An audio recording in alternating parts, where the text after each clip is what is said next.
좁은 길 걸어가야 합니다. 그러나 들어와 놓고는 겁이 나서 걸어가기를 싫어해요. 그리고는 넓은 길을 기웃기웃거리면서 그저 적당히 교회만 드나드는 분들이 계세요. 그 결과 반드시 영생을 얻을 수 있다고 아무도 장담할 수가 없습니다. 생명이 실제가 됐다면, 이 신앙이 실제가 됐다면, 이 복음의 진리가 실제가 됐다면, 천국이 실제가 됐다면 억지로 죽지 못해 하는, 그냥 어렵고 힘들고 쥐어짜듯이 하는 이런 신앙생활이 난 존재할 수가 없다는 것입니다.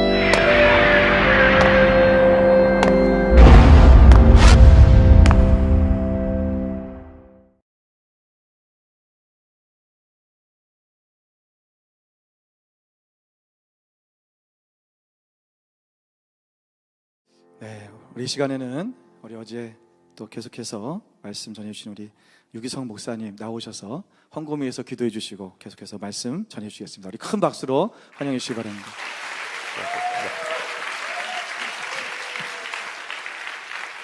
기도하겠습니다. 은혜와 사랑이 많으신 하나님, 주님을 찬양합니다. 하나님, 저희들이 할 수 있는 것은 오직 주께 감사드리며 주의 이름을 높여드리며 하나님의 놀라우신 은혜와 사랑에 하나님 우리의 마음을 다하여 감사드리는 것뿐입니다. 하나님, 오늘 저희들의 마음이 간절합니다. 은혜를 사모하여 오늘 저희들이 이렇게 왔습니다. 주님은 갈급함을 저희들에게 주셨고 또 이 자리에 모인 모든 사정과 형편과 심정을 다 아십니다. 하나님, 역사하셔 주소서. 말씀으로 만나주시고 주의 마음을 알게 하시고 저희들이 진정으로 갈망하는 것이 우리의 심령과 그리고 이 시드니 땅 안에 하나님의 부흥을 원합니다. 주님이 드러나 주시고 역사하소서. 하나님, 오늘 저희들이 주의 말씀 앞에 서기 전에 먼저 우리의 간절한 마음을 이 헌금에 담아 주님 앞에 드립니다. 하나님, 저희들의 솔직한 마음의 감사요, 갈망이고 또 믿음이고 주님을 향한 사랑입니다. 하나님, 주의 역사를 위해 쓰임받고 싶습니다. 하나님의 일을 위해 저희들이 사용되기 원합니다. 오늘도 사모하며 감사한 마음으로 주께 드린 모든 성도들의 그 마음의 중심에 주께서 복을 주시고 그리고 충만하게 하소서.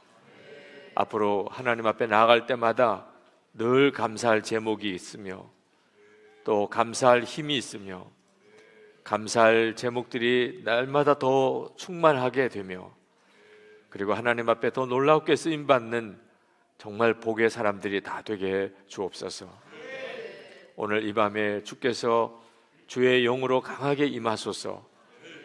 하나님, 여기 올 때와 돌아갈 때 우리의 마음이 완전히 달라지게 하시고 주를 만난 사람 되게 하시고 주님을 마음에 영접한 사람 되게 하시고 그리고 주님과 함께 살아가게 하여 주옵소서.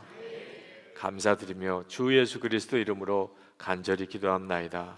아멘. 진심으로 축복합니다. 네, 오늘 밤에도 주께서 친히 말씀하시기를 원합니다. 함께 볼 성경 말씀은 요한복음 15장 4절에서 6절 말씀입니다. 요한복음 15장 4절부터 6절까지 말씀을 같이 보겠습니다. 내 안에 거하라, 나도 너희 안에 거하리라. 가지가 포도나무에 붙어있지 아니하면 스스로 열매를 맺을 수 없음같이 너희도 내 안에 있지 아니하면 그러하리라. 우리 다 같이 읽습니다. 나는 포도나무요 너희는 가지라.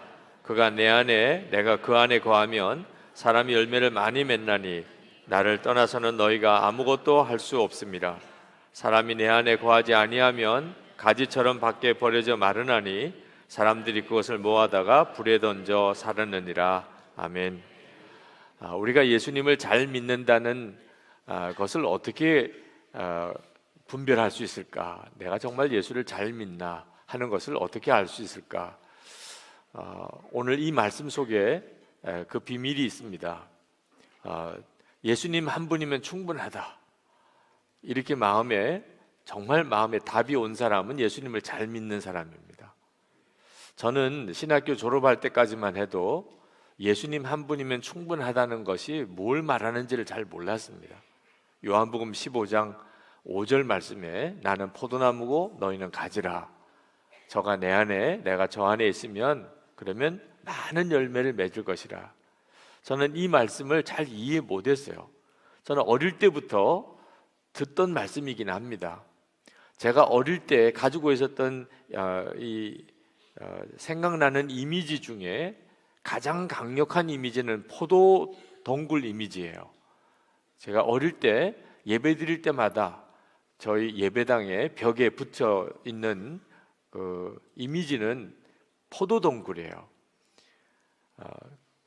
그래서 예배 참석하면 이제 포도알 하나씩을 줘요. 스티커를 거기다 붙이고 안 떠들면 또 하나 줘요. 성경 암송하면 또 하나 줘요. 그래서 그 포도 동굴에 그 포도알을 하나씩 붙여가서 다 되면 그 노트 한 권을 줘요. 연필을 주거나. 어릴 때부터 그걸 봤어요. 그래서 제 마음속에 포도나무, 포도 동굴은, 포도송이는 항상 익숙한 것이었지만, 그렇지만 예수님이 포도나무고 나는 가지라. 저는 그거 정말 믿어지지 않는 것이었어요. 여러분이 이 말씀이 믿어지는 사람이 예수를 믿는 사람입니다. 예수님은 포도나무시고 나는 가지라. 그래서 나를 통해서 예수님의 열매가 많이 맺어지는, 이 사람은 어떤 사람이냐면 마음에 예수님 한 분이면 충분하다는 확신이 있는 사람입니다. 제가 신학교 졸업할 때 그때 졸업반 매일 그 학급 예배를 먼저 드렸습니다. 그리고 수업이 시작이 됐습니다. 뭐 예배라고 그래서 특별한 뭐 순서가 있는 건 아니고 이제 우리 반의 전도사님들이 돌아가면서 이제 성경을 읽고 그리고 기도하고 그리고 찬송 하나 부르고 그리고 이제 끝나는 거죠. 네.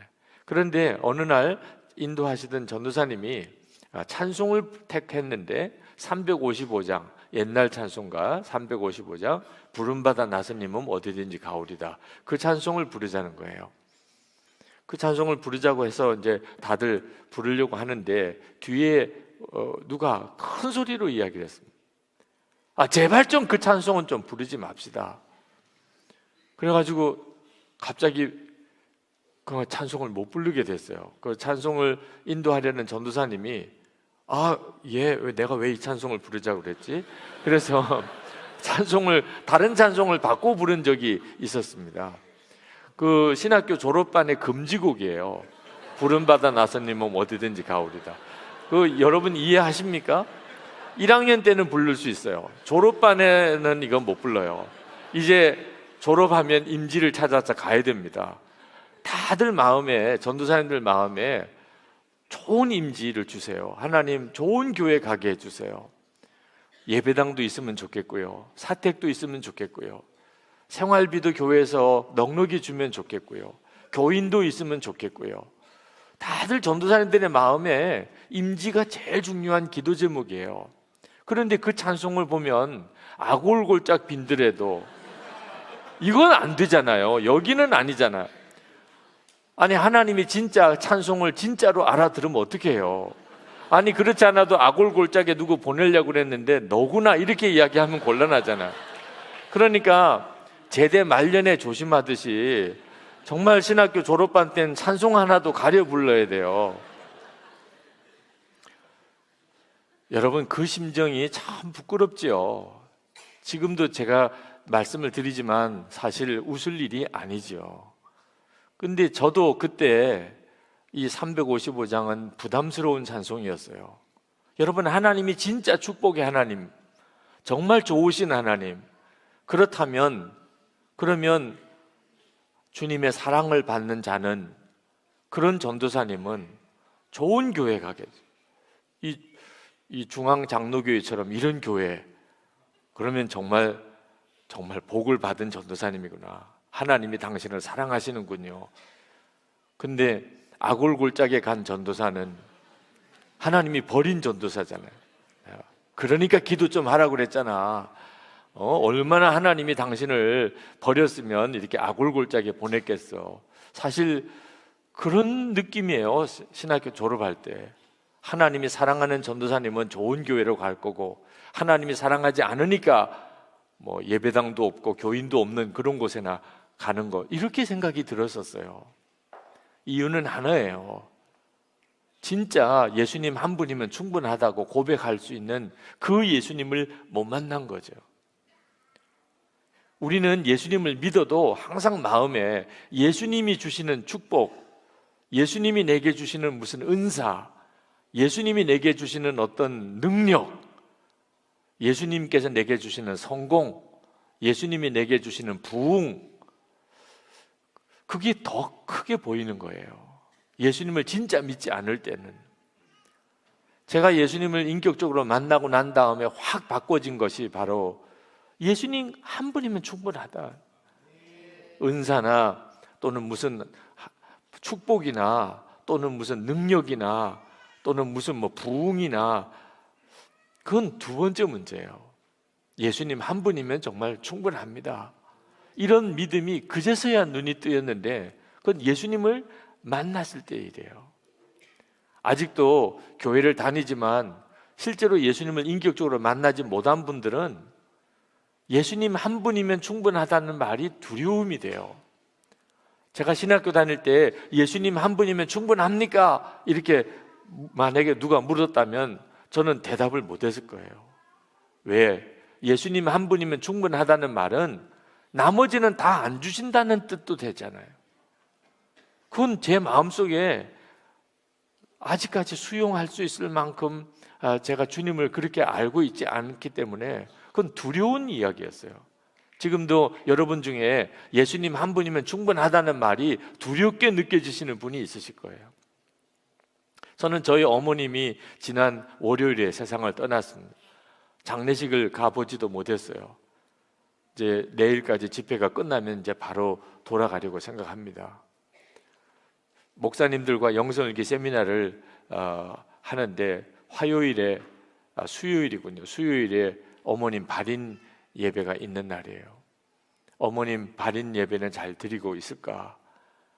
강의 중에 잠깐 시간이 나길래 그 캠프장 밑에 있는 바닷가로 내려갔습니다. 마음은 너무 무거워요. 내가 지금 어머니 장례식장에 있어야 되는데 내가 지금 여기서 이렇게 하는 것이 마음이 영 혼란스럽기도 해요. 바닷가까지 걸어 내려가면서 계속 기도했어요. 무슨 뜻이십니까? 주님께서 저에게 뭘 원하십니까? 그 바닷가에 앉아서 그 바다를 이렇게 보면서 하나님께 기도했습니다.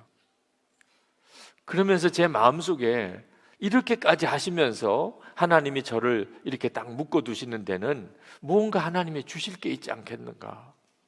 하나님 저에게 이렇게까지 하시면서 뭘 저에게 주시겠습니까? 그런 기도가 제 마음속에 있었어요. 그때 마음이 너무너무 간절하고 정말 주님께 온전히 집중이 되는 시간이었기 때문에 저는 그 바닷가에서 무언가 제게 역사가 일어날 것 같은 느낌이 들었습니다. 아, 주님이 나에게 무언가 역사를 하시려는 거구나. 그런데 그렇게 기도를 계속 하는 동안에 특별히 무슨 음성을 들었다거나 무슨 역사가 일어났다거나 그런 게 없어요. 한 30분 동안 계속 그 자리에서 기도하면서 특별하게 제게 뭔가 무슨 특별한 변화나 역사가 없어요.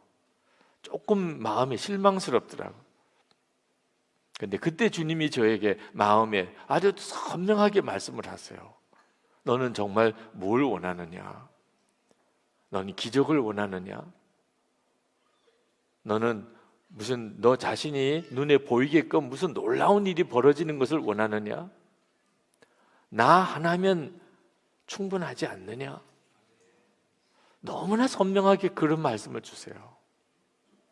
그러면서 제 머릿속에 탁 떠오르는 생각이 그 도단성에 그 아람 군대가 엘리사를 죽이려고 왔을 때 그때 엘리사의 종이 너무 두려워서 어쩔 줄 몰라 할 때 그때 엘리사가 그 종의 눈을 열어달라고 하나님께 기도하죠. 그 눈을 열어서 보니까 불말과 불병거, 천군과 천사가 불말과 불병거로 도단성을 둘러싸고 있는 것을 봅니다. 그리고는 이 종의 마음의 두려움이 사라졌어요. 눈으로 보았는데 천사와 천군이 불말과 불병거로 성을 둘러싸고 있는 것을 보고 두려워할 이유가 어디 있겠어요? 그런데 엘리사는 보지 않았어요. 보지 않아도 엘리사는 분명히 믿었어요. 볼 필요가 없어요. 엘리사는 꼭 보고 안 보고가 상관이 없는 사람이었어요. 그러나 엘리사의 종은 눈으로 보여야 그는 믿는 사람이었어요.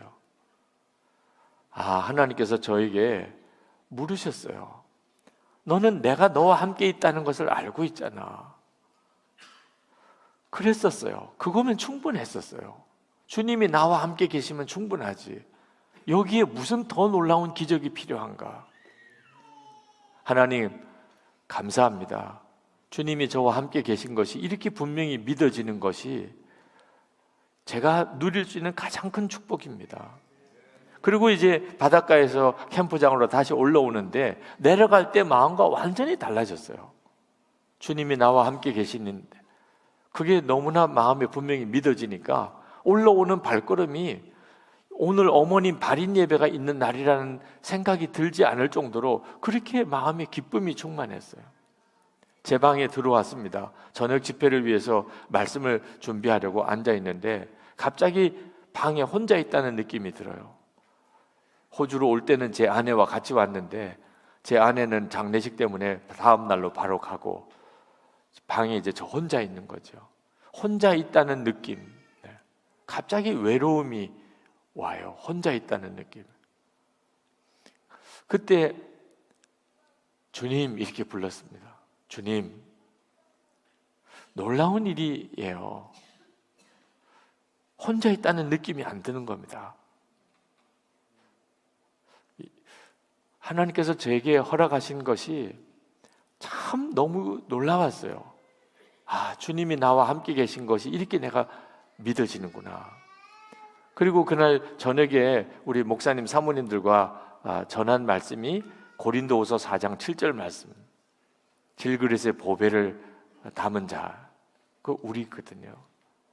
근데 저는 예수님께서 정말 포도나무시고 나는 가지고 이거 자체가 안 믿어지던 사람이었어요. 그게 뭘 의미하는지, 내가 예수님 안에 거하고 예수님이 내 안에 거하신다는 것도 저는 정말 안 믿어지던 사람이었어요. 그런데 어느 순간에 제 안에 주님이 저와 함께 계시다는 것이 너무나 분명히 믿어지고 그것으로 충분한 거예요. 무슨 역사가 안 일어나도 돼요. 무슨 기적이 없어도 돼요. 그건 주님이 원하시는 대로 하실 거예요. 만약에 기적이 일어나야 하나님이 함께 계시는구나. 정말 무슨 역사가 일어나야 주님이 일하시는구나. 이렇게 되는 사람은 평범한 생활 속에서는 무너져 버려요. 항상 기적만 일어나는 삶을 살 수는 없잖아요.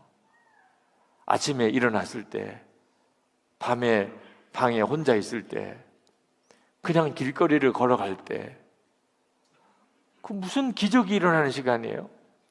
만약에 기적이 일어나야만 하나님이 함께 계시는 것을 아는 사람이라면 오히려 영적으로 그는 너무 어린 사람이에요. 우리 주님은 항상 우리와 같이 계시거든요. 그 항상 같이 계시는 그 주님을 바라보는 믿음의 눈이 뜨이는 것이 가장 놀라운 축복인 것입니다. 이것이 주님이 포도나무고 내가 가진 믿음이 되는 거예요. 많은 성도들이 이 믿음을 갖지 못하고 있어요. 그래서 환경과 여건에 따라 요동하는 겁니다. 여러분, 이번 집회도 이렇게 많은 성도들이 모여서 함께 찬양하고 말씀 듣고 기도하면 역사가 강해요. 성도들이 한 10명 모인 곳과 100명 모인 곳과 1000명이 모인 것은 역사가 달라요. 그런데 믿음이 연약한 사람은 이런 집회와 혼자 있을 때가 다르다고 생각하는 거예요. 이런 집회 때는 하나님이 강하게 역사하세요. 여기는 주님이 계신 것 같아요. 그런데 이제 끝나고 집에 가서 혼자 있을 때는 그 다음은 주님 어디 계신가요? 이런 믿음이 연약한 믿음이에요. 주님은 여기 있을 때나 내가 혼자 있을 때나 항상 우리와 같이 계세요. 이 눈이 뜨여야 하는 거예요. 그거 어떻게 뜰 수 있죠? 어떻게 항상 나와 같이 계신 주님, 그것으로 충분할 수 있는 이런 믿음이 어떻게 생기는 거지요? 주님이 말씀하시고 계세요. 주님은 포도나무고 우리는 가지라고 하시면서 주님이 먼저 전제로 이야기하시기를 내 안에 거하라. 요한복음 15장 4절에 내 안에 거하라. 그러면 나도 너희 안에 거하리라. 우리 주님이 내 안에 거하시는 이 눈이 뜨여야 예수 믿는 사람이에요. 예수님이 내 안에 거하시는 것에 눈이 뜨이면 예수님 한 분이면 충분해요. 전에는 이것도 필요하고 저것도 필요했는데 이제는 예수님을 알고 나면 예수님 밖에는 필요한 게 없어요. 예수님 안에 다 있어요. 그런데 예수님이 내 안에 계시는 이 놀라운 은혜에 눈을 어떻게 뜰 수 있냐는 거예요. 많은 성도들이 듣기는 들었지만 실제로 그것을 체험하지 못하고 살고 있습니다. 이유가 뭔지 아세요? 예수님 안에 거하는 것이 안 되니까 주님이 내 안에 거하시는 게 안 되는 거예요. 계속 주님이 내 안에 거하기만을 구하세요. 주님 임해 주세요. 주님 내게 오세요. 주님 내게 역사해 주세요. 주님 나를 도와주세요. 우리 주님이 못 하시고 계신 거예요. 안 하시는 게 아니고. 왜 그러시죠? 내가 주님 안에 거하지 않으니까 주님이 내 안에 거하시는 게 이루어지지 않는 겁니다. 그러면 내가 주님 안에 거하는 건 어떻게 하는 거죠? 주님께 완전히 의지하는 겁니다. 주님께 완전히 순종하는 거예요. 여러분 한번 그냥 그림으로 그려보세요. 여러분이 주님 안에 들어갔다. 그러면 여러분의 의지나 판단, 생각, 계획은 다 끝났어요. 예수님 안에 들어갔으니까 이제 예수님 마음대로죠. 그걸 여러분이 정말 원하느냐는 거예요. 예수님께서 여러분 안에 거하시기 위해서는 반드시 여러분이 원함이 있어야 돼요. 주님만 원합니다. 정말 주님과 하나 되고 싶습니다. 주님 안에 순종하고 완전히 주님께 하시는 대로 제가 따라가기 원합니다. 여러분이 정말 원하시나요? 여러분, 예수님께서 정말 여러분 안에 거하시는 것을 여러분이 정말 원하는지 안 원하는지는 한번 질문을 대답을 한번 해보세요. 우리 중앙장로교회 교우들 혹시 계시면 우리 오성광 목사님 집에 모시고 살라고 그러면 어때요? 좋아서 웃으시는 거죠? 네. 아니, 여러분 교회 담임 목사님 집에 모시고 살라고 그러면 어때요, 여러분 마음에? 많은 분들이 끔찍하게 생각할 거예요. 신방 한번 오시는 거는 좋아요. 신방 오시는 건 너무 환영이에요. 오셔서 말씀 전해주시고 축복 기도해 주시고 그거 얼마나 좋아요. 정말 정성을 다해서 대접해 드리고도 싶어요. 그런데 우리 집에 와서 계속 사신다. 그건 너무 부담스러워요. 아니 방을 어디다 방을 드리며 도대체 목사님의 식사는 또 어떻게 준비해 드리며 자유가 없잖아요. 완전히 얽매이잖아요. 자, 여러분 교회 담임 목사님을 여러분의 집에 모시고 산다는 것도 이렇게 힘들다면 예수님이 진짜 여러분의 마음에 오시는 것은 그건 괜찮아요? 그건 괜찮아서 여러분들이 예수님이 여러분 안에 오시기를 원한다고 말하는 거예요? 목사님이 여러분의 집에 와 계시는 것은요, 겉으로만 잘해드리면 돼요. 겉으로만. 아유, 목사님 우리 집에 오셔서 너무 좋아요. 딴 교인들 집엔 가지 말고 우리 집에서만 계속 사세요. 목사님이 아유, 그래도 집사님 힘드실 텐데 아유, 무슨 말씀을 그렇게 하세요. 아유, 그래도 그저 여기서 한 일주일만 있다가 장로님 댁에 이제 가려고 합니다. 목사님 그렇게 하시면 진짜 섭섭해요. 말은 그렇게 하면서도 속으로는 아시면 좀 빨리 가시지. 사람의 마음이 그럴 수 있는 거죠. 네. 그냥 겉으로 참 목사님 너무 좋아요 이러면서도 속으로는 부담스러울 수도 있는 거거든요. 겉으로는 잘하는 것처럼 하면서도 속으로는 섭섭할 수도 있는 거거든요. 그냥 사람을 집에다가 모시고 사는 것은 그럴 수도 있는 거거든요. 그런데 예수님은 내 마음에 오신다니까요. 그러면 내 생각조차도 이제는 마음대로 못하는 거예요. 예수님이 기뻐하지 않는 생각을 어떻게 할 수 있어요? 내 마음에 오셨는데. 이제는 감정조차도요, 주님이 기뻐하지 않는 감정은 품을 수도 없어요. 누구를 미워하거나 누구를 비난하거나 무슨 섭섭해하지도 못한다니까요. 여러분 진짜 예수님이 여러분의 마음에 오시기를 원하세요? 그게 어떤지 알고 그렇게 말씀하세요? 로마서 1장 28절에 사람들이 마음에 하나님 두기를 싫어하며, 이게 사람이에요. 마음에 하나님 두기를 싫어하며. 그런데 예수님께서 내 마음에 오신다. 아, 주님, 정말 저는 그걸 원합니다. 바로 이것이 내가 주님 안에 거하는 겁니다. 그러면 주님이 반드시 내 안에 오시기를 원하시니까, 내 안에 오신다는 거예요. 내가 원하니까. 여러분이 진짜 정말 주님을 여러분 마음에 오기를 원하시는지는 하나님께 완전히 순종할 수 있는지를 질문해 보면 돼요. 여러분은 하나님께서 여러분에게 무엇을 말씀하시든지, 뭘 원하시든지, 뭘 명령하시든지 그대로 순종할 마음의 각오가 되어 있습니까? 여러분이 아멘 하셨는데, 다시 제가 질문할게요. 혹시 또 그냥 흥분 상태에서 했을 수도 있어요. 지금 이 아멘은요, 대단히 중요해요. 하나님이 누가 이 아멘을 할 수 있을지를 지금 찾고 계실 수도 있거든요. 무언가를 정말 중요한 걸 명령하시고 싶은데, 그러니까 자세히 듣고 대답을 해야 돼요. 나중에 하나님도 입장 곤란하고 여러분도 입장 곤란. 여러분, 하나님이 여러분의 가진 모든 것을 다 내놓으라고 하실지라도, 여러분의 목숨도 내놓으라고 하실지라도, 여러분의 자녀까지 다 내놓으라고 하실지라도, 하나님이 여러분을 저 북한에 가라고 할지라도, 저 중동 땅에 사우디아라비아 예멘에 가라고 할지라도, 나는 하나님께서 말씀하시면 무조건 순종하겠습니다. 아멘 할 수 있습니까?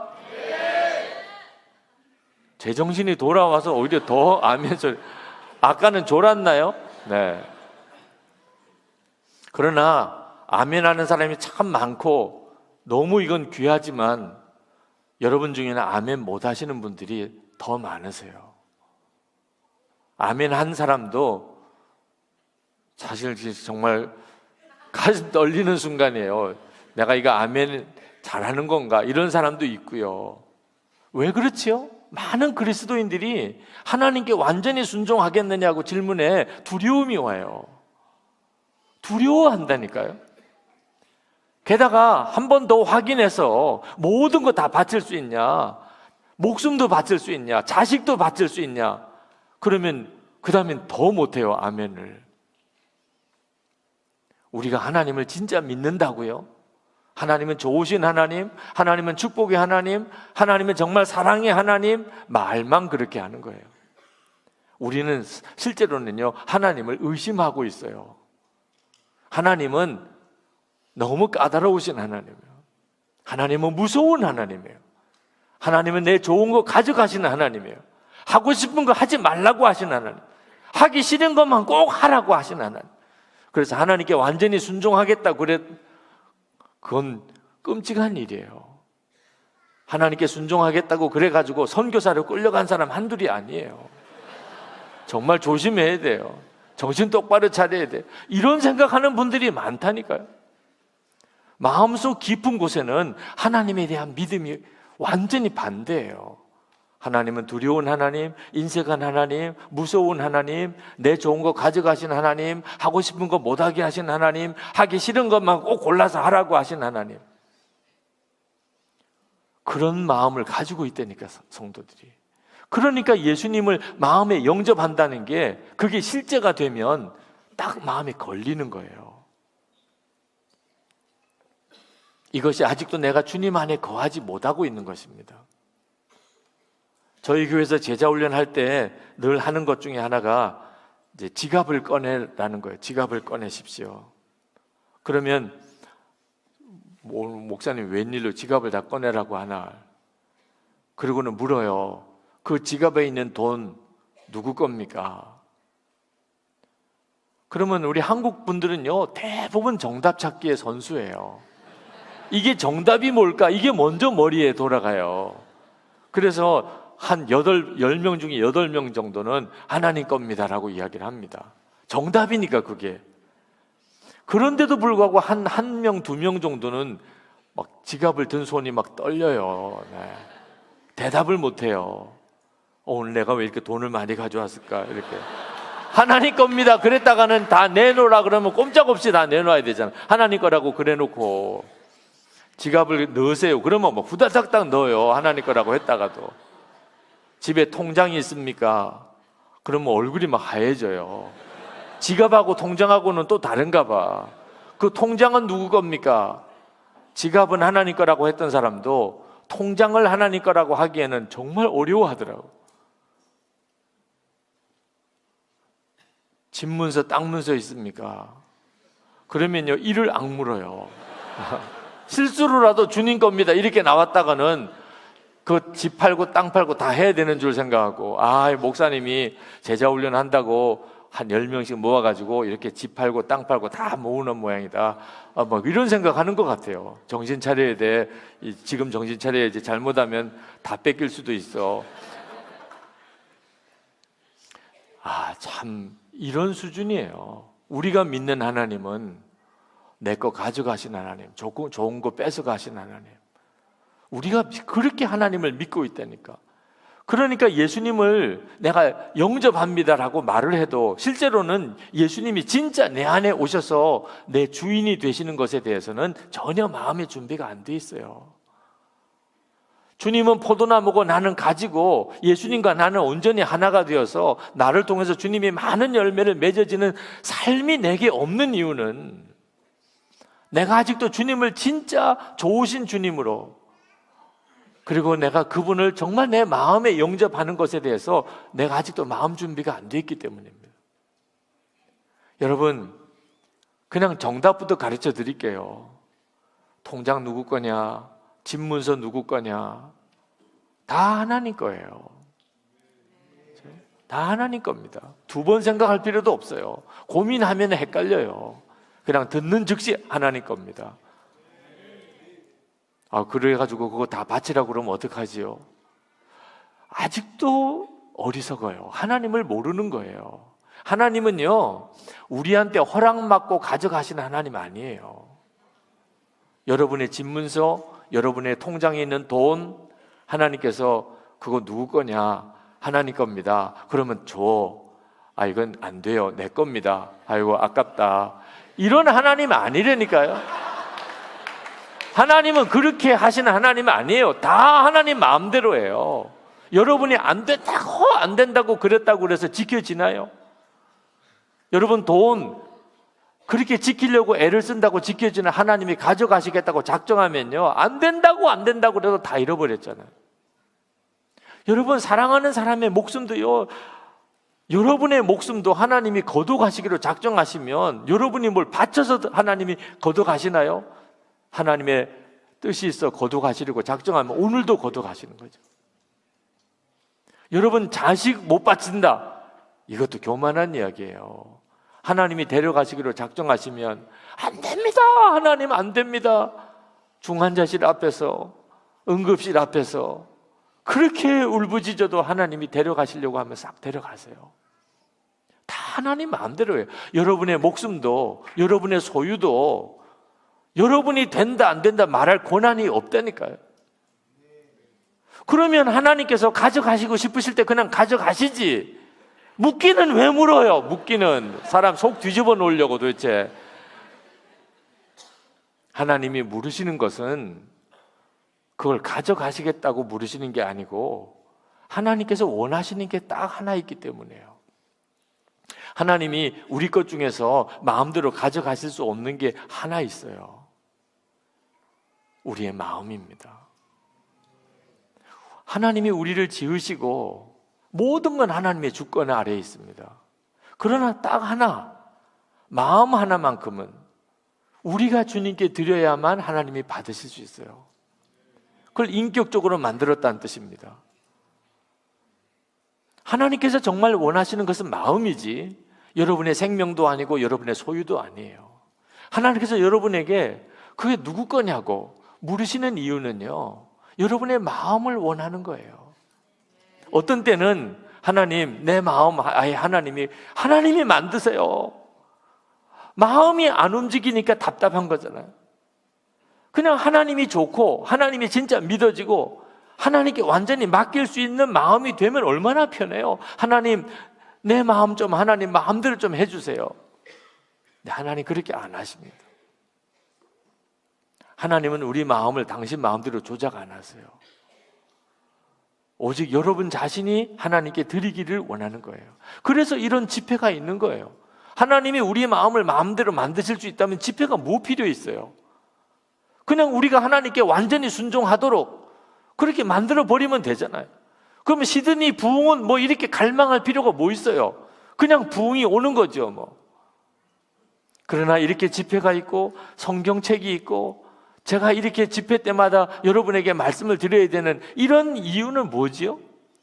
하나님은 계속 문을 두드리기만 할 뿐이에요. 마음을 연다, 내가 두드리면 우리가 문을 연다, 그게 주님 안에 거하는 것입니다. 그때부터 주님은 역사하세요. 아브라함이 이삭을 바칠 때 하나님이 이삭을 원했나요? 이삭도 바치는 아브라함의 믿음을 하나님이 보고 싶었던 거잖아요. 여러분이 하나님이 여러분에게 무언가를 요구하실 때 꼭 기억하시기 바랍니다. 하나님은 여러분의 그것이 없어도 하나님은 얼마든지 하실 수 있지만 하나님이 정말 원하시는 것은 여러분의 마음이에요. 그런데 하나님이 여러분에게 너는 나에게 완전히 순종하겠느냐 라고 이렇게 말씀하실 때 너는 내가 뭘 너에게 원해도 너는 그대로 다 하겠느냐, 주님이 이렇게 말씀하시는 것은 프로포즈와도 같은 것입니다. 여러분, 하나님이 여러분에게 무언가를 달라고 뭐 완전히 나에게 순종할 수 있겠느냐고, 다 나에게 바칠 수 있겠느냐고 주님이 그렇게 물으실 때 많은 사람들이 무서워하고 두려워하기도 해요. 그런데 어느 공원에 벤치에 한 남자 청년, 여자 청년 둘이 앉아서 가만히 들어보니까 남자 청년이 여자 청년에게 프로포즈를 해요. 나와 결혼해줘요. 보니까 손에는 반지가 들려 있어요. 여러분, 이 장면을 한번 그려보세요. 어떤 느낌이세요? 무섭다. 이런 사람은 진짜 정말 감정이 죽은 사람이에요. 아니, 한 형제가 한 자매에게 반지를 꺼내들고 나와 결혼해줘요 이렇게 할 때 그걸 무섭다고 느끼는 사람. 근데 실제로는요, 얼마나 무서운 상황이에요. 한 남자가 한 여자에게 모든 것을 요구하고 있는 거잖아요. 이제는 나만 바라보고 살아. 이 여자에게는 이제는 남자는 이 형제 한 사람밖에 없는 거예요. 한 남자가 한 여자에게 프로포즈 한다는 이야기는 그 여자의 삶에 있어서 모든 것을 요구하는 거잖아요. 알고 보면요, 그건 정말 두려운 순간이거든요. 그런데도 그 프로포즈를 받은 자매는요, 얼굴이 얼마나 행복해 보여요. 여기 결혼하신 자매들은 다 그 과정을 거쳤잖아요. 아니, 뭘 믿고 그렇게 허락해 줬어요? 아니, 어떤 형제가 사랑한다고 그러고 나와 결혼해달라고 할 때 아니, 몰라요 이러면서 이렇게 넘어간 이유가 뭐예요 도대체? 세상에 믿을 남자가 어디 있어요. 그런데도 그 믿을 수 없는 그 남편한테는 그렇게 홀딱 넘어가면서, 그리고 그 프로포즈 받았던 걸 행복하다고 느끼면서, 아니, 세상에 진짜 믿을 수 있는 분 하나님, 가장 놀라우신 분 그 하나님, 그 하나님이 나에게 프로포즈 해올 때 너는 나에게 완전히 순종할 수 있겠냐? 내가 너 안에 들어가도 되겠냐? 그럴 때는 너무 부담돼요. 이렇게까지 하실 건 없잖아요. 이게 도대체 뭐 어떻게 하자는 거예요 도대체? 모르니까 그런 거죠. 하나님이 진짜 어떤 분인지를 모르니까, 예수님 그분이 누구신지를 모르니까. 앤드류 머레이가 한 번은 이런 이야기를 책에서 썼습니다. 부활의 주와 함께 하라. 그 책에서 보면 어느 날 아침에 하나님께 기도를 했어요. 근데 하나님께서 앤드류 머레이에게 질문하시더래요. 나는 너에게 어떤 존재냐? 그때 앤드류 머레이가 즉각 대답을 드렸습니다. 제게 있어서 하나님은 언제나 첫째이십니다. 앤드류 머레이는 대답을 잘했다고 생각했어요. 항상 하나님은 자기에게 있어서 첫째가 되는 존재시니까. 그러나 하나님은 기쁘게 여기지 않으시는 것 같더래요. 느낌이, 하나님이 그 말씀을 드렸을 때 기뻐하시는 느낌이 아니더래요. 내가 뭘 잘못 대답을 했나? 하루 종일 그 문제가 고민이 됐습니다. 하나님이 기뻐하지 않는 것 같은데 내가 뭐라고 대답을 드려야 되는 거지? 그리고 저녁 때 깨달아졌어요. 아, 그렇구나. 내가 그렇게 대답을 드려야 되는 건데. 그리고는 하나님께 기도하면서 하나님은 저의 모든 것이십니다. 그때 하나님이 너무 기뻐하시는 느낌이 들었다고 그 책 속에서 그렇게 썼어요. 여러분, 하나님이 항상 내게 있어서 첫 번째가 되시는 것하고 내 모든 것이 되시는 것하고는 어떤 차이가 있을까요? 어느 날 아내가 남편에게 물었습니다. 여보, 나는 당신에게 어떤 존재예요? 당신이 언제나 첫째지. 아내 여러분, 기쁘십니까? 첫째래. 나는 언제나 첫째래. 미스 킴은 둘째고 미스 리는 셋째고. 좋기도 하겠어요, 진짜. 정말. 그죠? 첫째니까 좋지요. 네. 미스 리는 둘째래요. 이런 경우는 없는 거예요. 사랑하는 부부 사이에는요, 첫째로도 만족이 안 되는 거예요. 하나님께서 우리에게 원하시는 것은 완전한 순종이에요. 예수님을 내가 영접했다는 것은 이제는 내게 주인이 바뀐 거예요. 내게는 이제부터 왕이 계신 거예요. 우리는 어느 나이 이상 지나가면 더 이상 내게 삶의 왕이 없어요. 우리는 내 삶에 왕을 두기를 싫어해요. 예수를 믿고도 우리는 여전히 마음대로 살기를 원해요. 예수 믿는 것도 내가 원하는 대로 믿고 싶어 해요. 이런 예수 믿는 신앙생활은 없는 거예요. 예수를 믿는다는 말은 내게 왕이 계신 거예요. 내 안에 왕이 계신 거예요.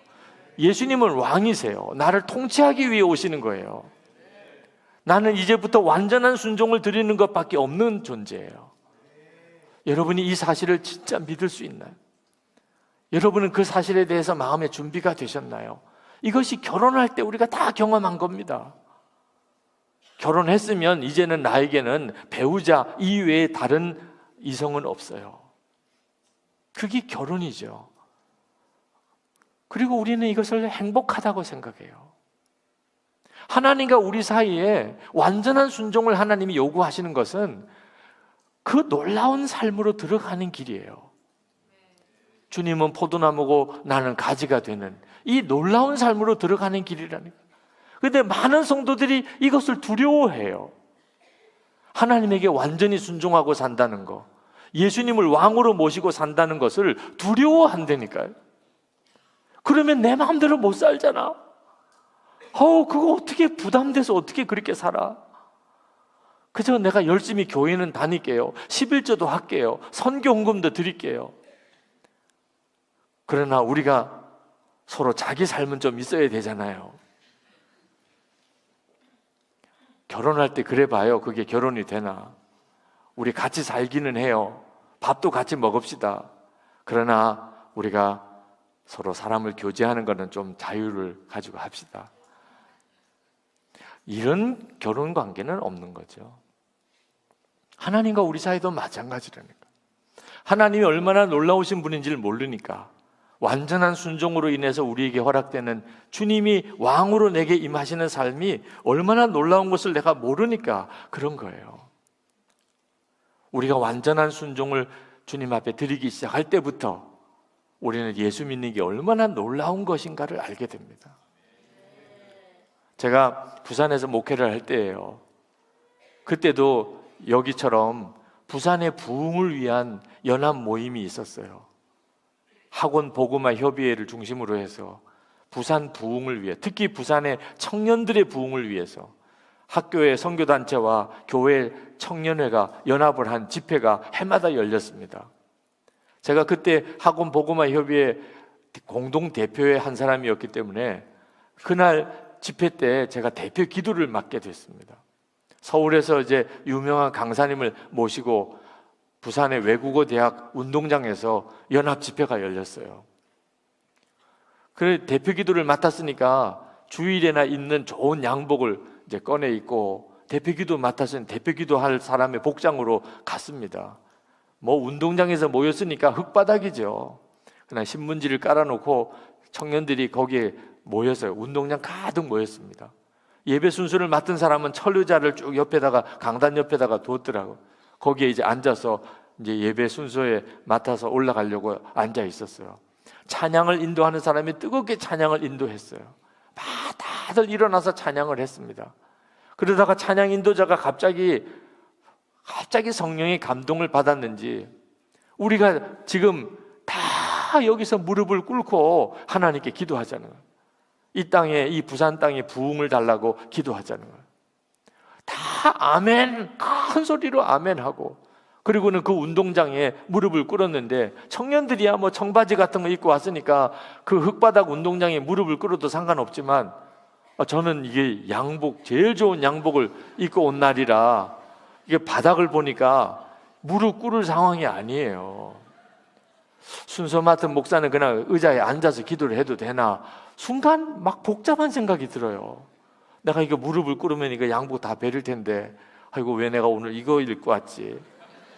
그냥 모른 척하고 의자에 앉아서 기도할? 그때 제 마음에 성령의 책망이 들리더라고요. 이놈아, 양복이 문제냐 지금? 아니 너가 지금까지 기도해왔던 게 그 정도였냐? 이 부산 땅에 청년들의 부흥을 달라고, 한국에서도 영적으로 제일 영적으로 어려운 이 경상도 땅에, 그 땅에 진짜 하나님의 부흥을 너가 정말 원하고 있다면, 아니 세상에 너가 어떻게 양복 걱정을 하냐? 생각해 보니까 이건 말도 안 되는 걱정을 제가 하고 있었던 거예요. 하나님, 제가 기도하겠습니다. 그리고는 그 흙바닥에 무릎을 꿇을 때 그냥 확 꿇었어요. 이왕 꿇는 거 뭐 다. 그리고 두 손을 들고 주여! 저는 지금까지 기도하면서 불을 받았다는 이야기를 듣기는 여러 번 들었지만 실제로 체험은 그날 처음 했어요. 양복을 입은 채 흙바닥에 무릎을 꿇고 두 손 들고 주여를 3번 부르는데 진짜 정말 불이 제 가슴에 떨어지는 것 같아요. 마치 부산 전체가 제 가슴에 들어오는 것처럼 도저히 주체할 수 없을 정도로 그렇게 제 속에서 성령께서 기도를 시키시더라고요. 그렇게 간절히 기도를 했었어요.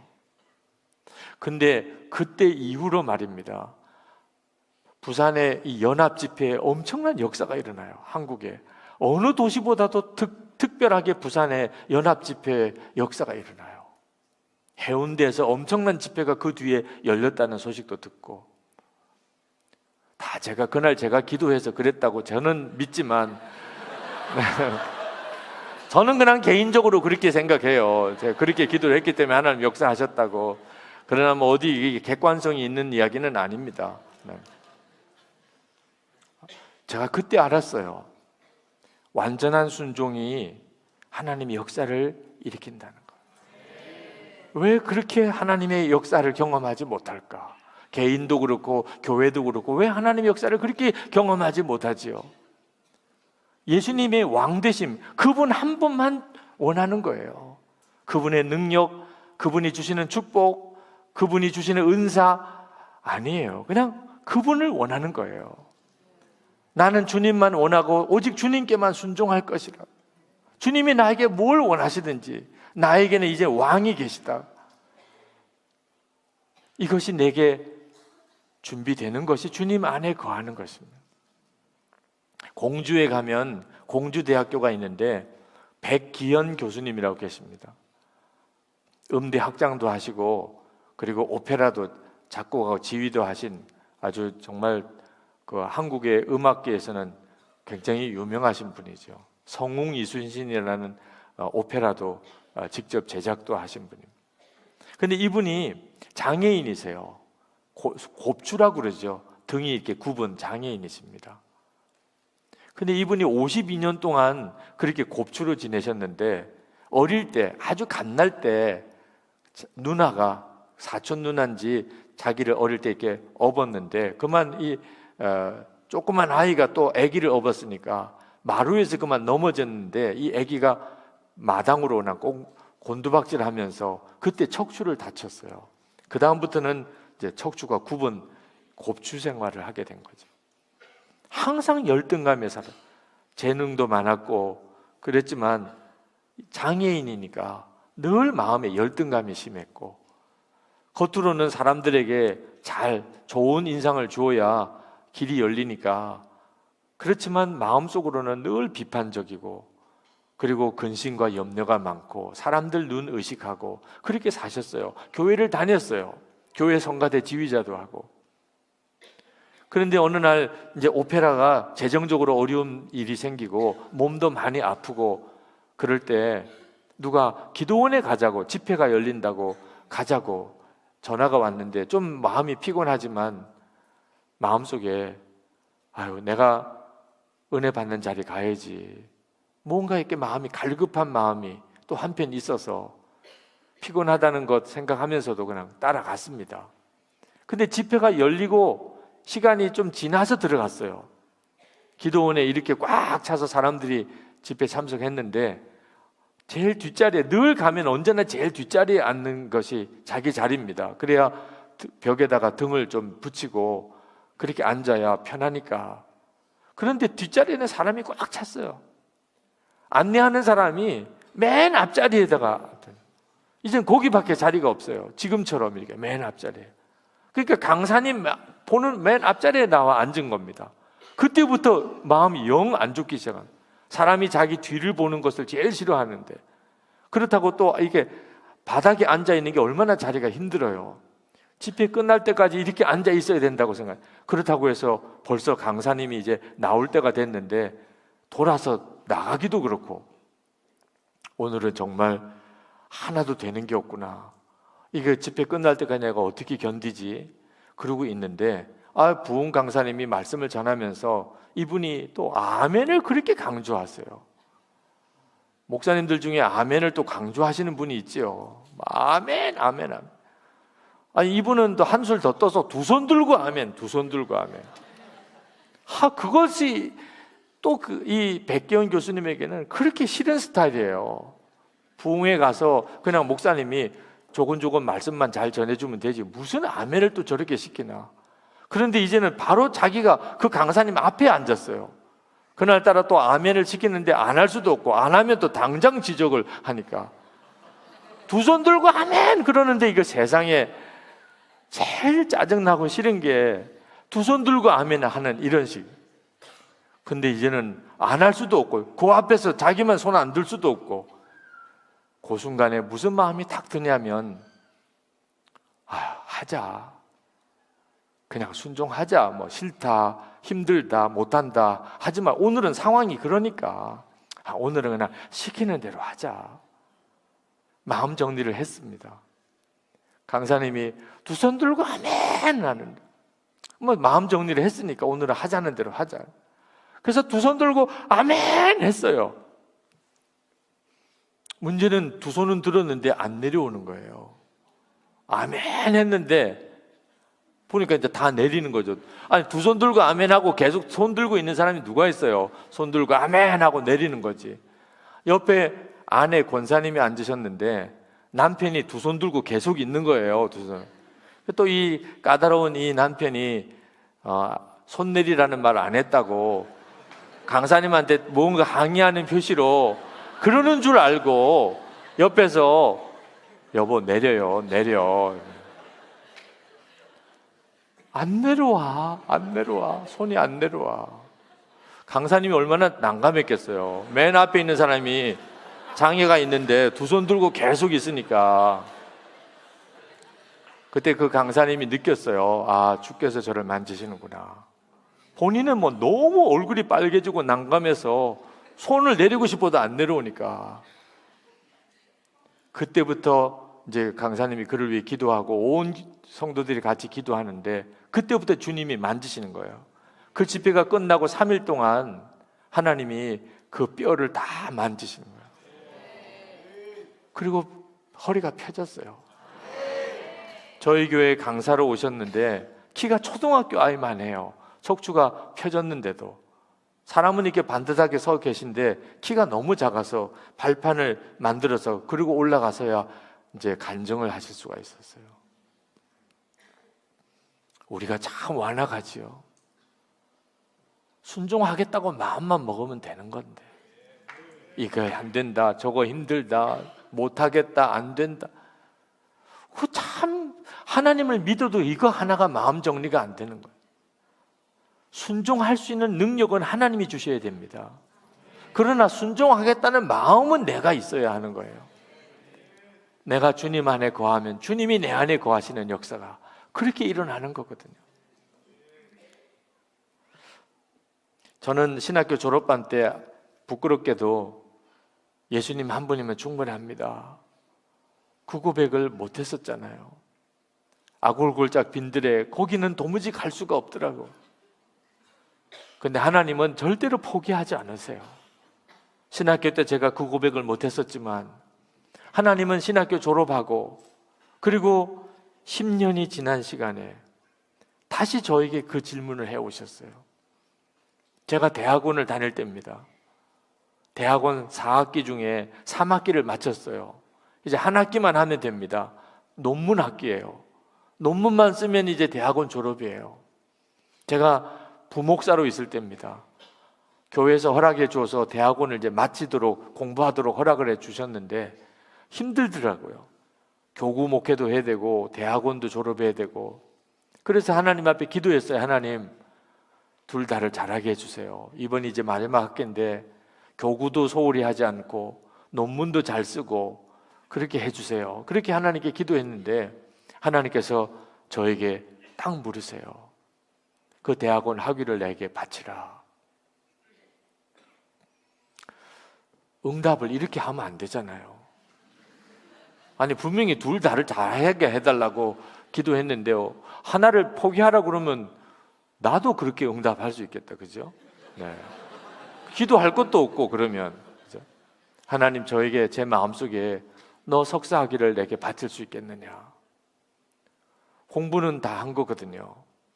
논문도 거의 개요심사 다 끝났고 단 하나 남은 것은 석사 학위 남은 거예요. 너 그렇게 교구 목회가 힘들고 마음이 걸리면 그러면 석사 학위 포기하고 그 신방만 열심히 하면 되잖아. 말은 맞는데 석사 학위를 포기한다는 게 딱 마음에 걸려요. 그때부터 한 주간 동안 저에게는 정말 죽음과도 같은 거죠. 여러분에게 의논했습니다. 아버님에게도 의논했어요. 다들 그래요. 그건 유목사 하나님의 음성 아니야. 하나님은 그렇게 말씀 안 하셔. 앞으로는 석사가 아니고 박사 학위도 필요해. 이제부터는 목회자가 공부를 많이 해야 되는 때야. 물론 그 점은 저도 충분히 인정해요.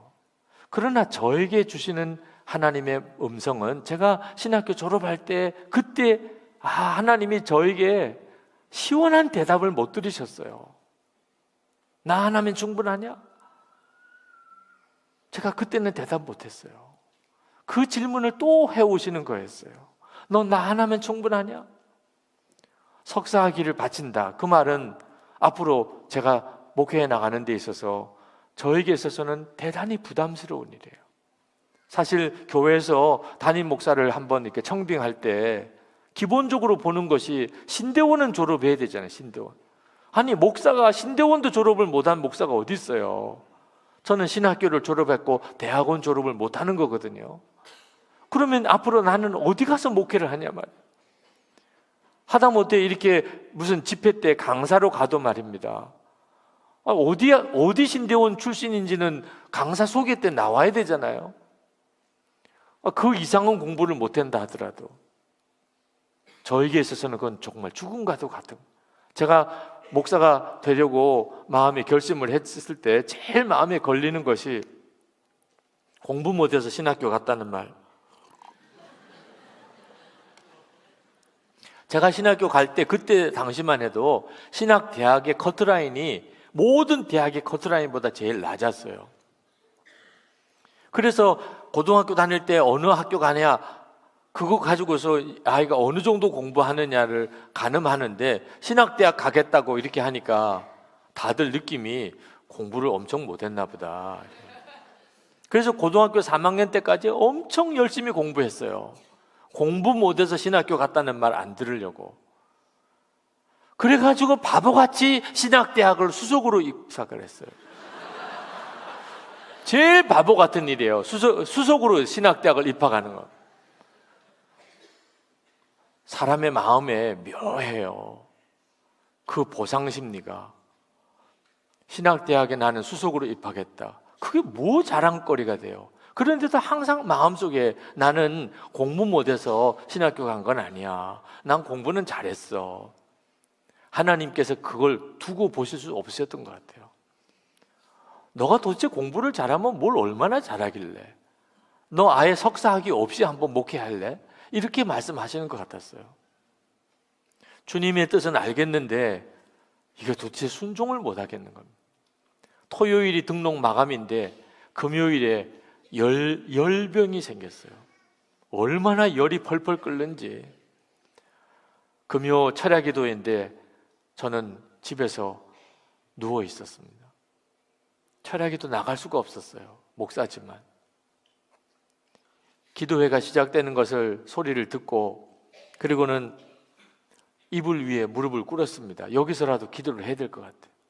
근데 기도가 안 나와요. 마음 정리가 안 돼 있으니까. 정말 고통스럽더라고요. 뭐라고 기도해야지요? 석사학위 바친다고 해요? 그냥 모른 척하고 등록해요? 그렇게 힘들게 무릎을 꿇고 끙끙대다가 나도 모르게 그냥 주여 하고 입을 열었는데 석사학위 바치겠습니다. 그냥 나도 모르게 터져 나왔어. 그 말을 안 하면 죽을 것 같은 거예요. 하나님이 바로 내 앞에서 내 입에서 그 고백이 나오기를 기다리고 계시는 것 같았어요. 그 고백을 하고 그리고는 그냥 이불에 꼬꾸라졌어요.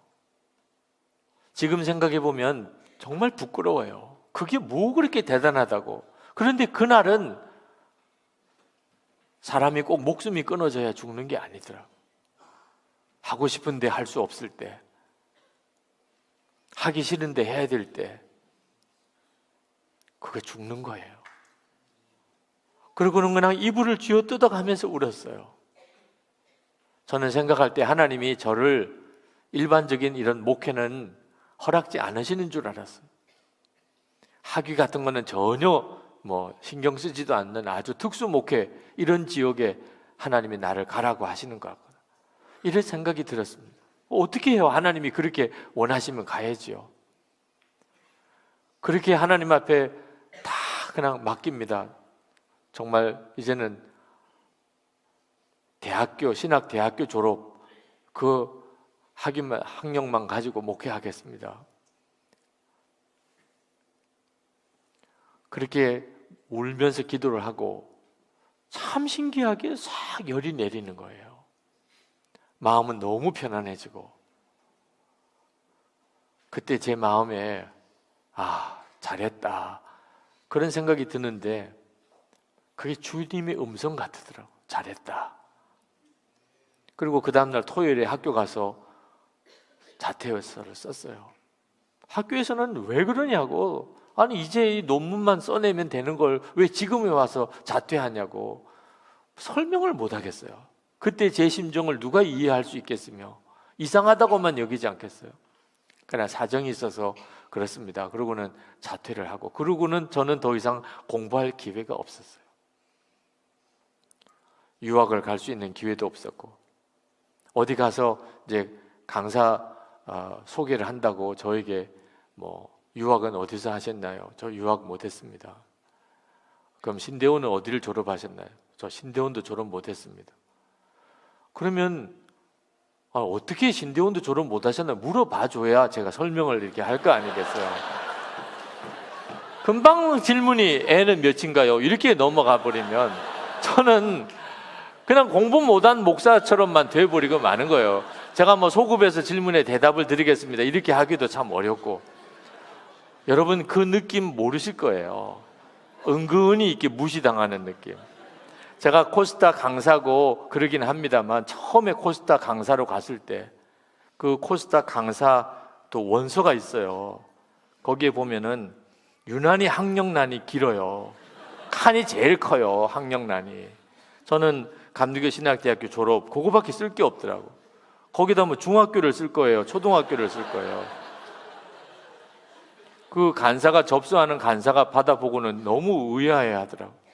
미국 코스타 갔었을 때인데 제 조 안에 포스닥 과정에 있는 분들, 뭐 박사 과정에 있는 분들 다, 저는 대학교 졸업자가 그 박사 과정에 있는 분들 조 편성을 해줘가지고 제가 그들과 같이 조 모임을 해야 되는 그런 느낌, 그건 참 저에게 있어서는 저 자신의 정말 죽음이지요. 그런데 제가 이 말씀을 여러분에게 드리는 이유는, 하나님이 여러분에게 순종을 요구해 올 때 그 순종은 여러분의 모든 것을 버려야 되는 것처럼 느껴질 때 두려워하지 마시라는 거예요. 예수님 한 분이면 정말 충분한 믿음이 있으면 아무것도 아닙니다. 저에게는 늘 걸리는 것이, 목회도 잘하고 싶고 또 성공하고 싶고 그런 것들이 늘 걸렸어요. 교인들도 마찬가지일 거예요. 좀 여유롭게 살고 싶고 또 세상에서도 잘 되고 싶고, 그러느라고 진짜를 놓치는 거예요. 예수님 그분이에요. 주님 한 분이면 진짜 충분한 걸 놓쳐버리는 거예요.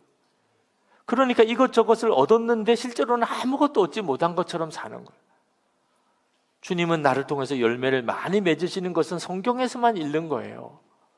가정에서 부부 사이에도, 가족들, 자녀들 문제, 교회 안에서도 주님의 열매가 도무지 맺어지지 않네요. 그러니까 성경에서만 읽는 거예요. 이 포도나무와 가지요, 내가 주님 안에, 주님은 내 안에. 이게 무슨 말인지를 이해를 못하는 거죠. 영성일기를 써가면서 항상 주님을 바라보는 생활을 하면서 점점점 더 예수님 한 분이면 충분하구나. 그리고 여기까지 이렇게 와서 제가 여러분에게 이렇게 말씀을 전하잖아요. 사실 무슨 자격 요건으로 따지면 저는 여기에 설 만한 사람이 못 되지요. 그런데 그냥 완전한 순종으로 주님께 드리고 그렇게 살아보니까 주님이 저를 통해서 은혜의 통로로 이렇게 또 써주시니 제가 뭘 더 이상 주님 앞에 뭘 더 원할 게 있겠습니까? 결국은 주님이 역사를 못 하시는 이유가 있는 거예요. 여러분을 특별히 사랑 안 해서 그런 것도 아니고, 여러분이 뭘 하나님 앞에 특별히 뭘 잘못해서 그런 것도 아닙니다.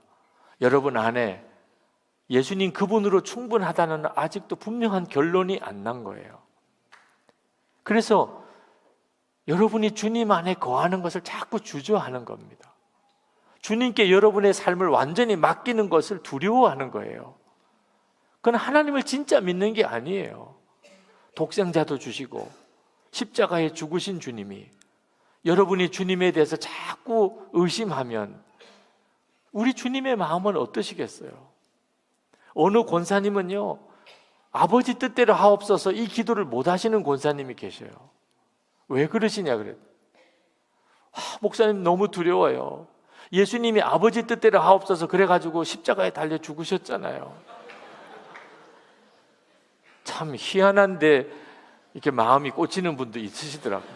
네. 예수님께서 십자가에 달려 죽으신 이유가 아버지 뜻대로 하옵소서 이래서 돼서 자기는 이제 하나님 뜻대로 하옵소서 이거 말을 못 한다는 거죠. 정말 바보 같은 믿음을 가지고 있는 거예요. 여러분 오늘 기도하실 때 주님 앞에 더 이상 이것 주세요, 저것 주세요 하는 것도 다 내려놓으세요. 그건 여러분을 구하지도 않아도 돼요. 주님이 여러분이 뭘 필요로 하는 걸 더 잘 아세요. 여러분이 굳이 이것 주세요, 저것 주세요 할 필요도 없어요. 그냥 여러분이 주님만 원합니다. 그러면 그 안에 다 있어요. 그게 진짜예요. 그리고 여러분이 생각지도 못했던 삶을 살게 돼요. 나는 이렇게 살려고 생각지도 못했어요. 그런데 주님이 그렇게 살게 만들어 주시잖아요. 여러분의 생애가 이 간증이 있어야 하잖아요.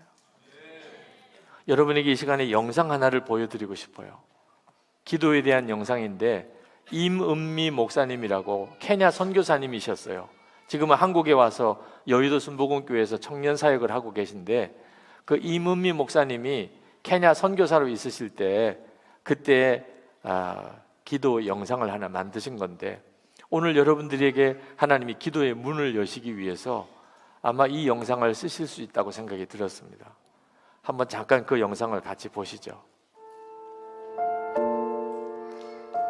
내가 살고 있는 것이 리무르, 티뷰, 티밭이에요. 내가 이렇게 걸어가잖아요. 그러면 아래에서 이 꼬마들이 나를 올려다봅니다. 우리 교회 주일학교 애들이에요. 그러니까 내가 선교사인지 알아요. 내 이름이 유니스니까 내 이름을 불러요. 아래에서 나를 올려다보면서 내가 지나가면 이렇게 불러요. 유니스! 목이 터져라. 유니스! 막 이런데 얼마나 내 이름을 부르는지 나한테 아무것도 달라 그런 건 없어요. 그러나 내가 알아요. 얘네들 신발이 없어요. 맨발로 다니거든요. 근데 유네스 할 때 저것들 신발이 없는데 신발 사줘야지 그 생각이 들어요. 그 다음에 또 유네스 이러면 저 녀석들 밥을 하루에 한 끼 먹는데 밥도 좀 많이 줘야 되는데 빵을 사줄까? 또 유네스 이러면 쟤네들 학교도 없는데 내가 돈 많이 있으면 학교도 지어주면 좋겠다. 이런 생각을 해요. 선한 생각이 계속 나게 있다는 이야기예요. 근데 걔네들이 그 누구도 나한테 유네스 신발 없어요, 신발 사주세요, 아무도 안 그랬어요. 그러나 내 이름을 부르는 순간순간 쟤네들 뭐가 필요한데? 이게 무슨 이야기냐 하면, 여러분이 기도할 때 쥐야 이러면은요, 여러분의 마음을 하나님이 왜 모르겠어요. 여러분 필요한 거를 하나님이 아세요. 그리고 하나님이 여러분을 정말 사랑하세요. 안 주고 싶지 왜 안 주고 싶겠어요. 그러나 부르짖어야 말이지. 부르짖지 않으면 또 하나님의 마음이 또 감동이 안 간다니까. 그래서 오늘은 여러분의 필요가 있을 겁니다. 어떤 것이 필요로 하는지, 그것이 공부인지 돈인지 건강인지 관계 회복인지 아니면 영성의 회복인지 하나님 알고 계십니다. 겉으로 크게 내가 말로 표현하기 싫으면, 어려우면, 불편하면 그냥 주여 이름을 부르세요. 주여, 주여. 여러분, 그냥 주 예수님 안에 다 있어요. 네. 그걸 많은 분들이 놓치고 있어요. 예수님 그분 안에, 그분을 아는 눈이 뜨여지면, 그러면 더 이상 이것저것에 대해서 더 이상 연연하지도 않게 됩니다. 오늘 이 밤에는 주님은 우리에게 원하세요. 너가 정말 나를 원하느냐? 너는 정말 내가 너 안에 왕으로 들어가기를 원하느냐? 여러분, 오늘은 답을 주님께 드리세요. 주님, 제가 정말 주님을 원합니다. 제가 여기 호주에 와 있습니다. 여기서 교민으로 있을 수도 있고 유학을 와 있을 수도 있고 또 일하러 왔을 수도 있어요. 그러나 예수님 한 분이 필요한 거는 똑같아요. 우리 모두가 진짜 예수 믿는 삶을 살아보셔야 돼요. 그 엄청난 은혜예요. 그리고 이 눈이 뜨일 때 이 땅에 부흥이 일어나는 거예요. 예수님으로만 사는 성도들이 이렇게 1000명이 모이면요, 그건 엄청난 일이에요. 완전한 순종을 주님께 드리는 자 1000명이 이 호주 땅, 시드니 땅에 있다고 합시다. 이건 못 말리는 일이에요. 오늘 이 밤에 여러분들이 그 결단과 확신을 가지고 돌아갈 수 있게 되기 바랍니다. 우리 찬송 하나 같이 부르고 기도합시다. 빈들의 마른 불같이 시들은 나의 영혼. 이 찬송을 우리 같이 부릅시다. 찬송 부르시고 기도할 때 그냥 주님을 부르셔도 돼요. 여러분의 마음이 지금 복잡하고 힘들어도 그냥 주님의 이름 안에 다 있습니다. 그리고 기도의 문을 열어주시는 대로 주님께 나아가십시오.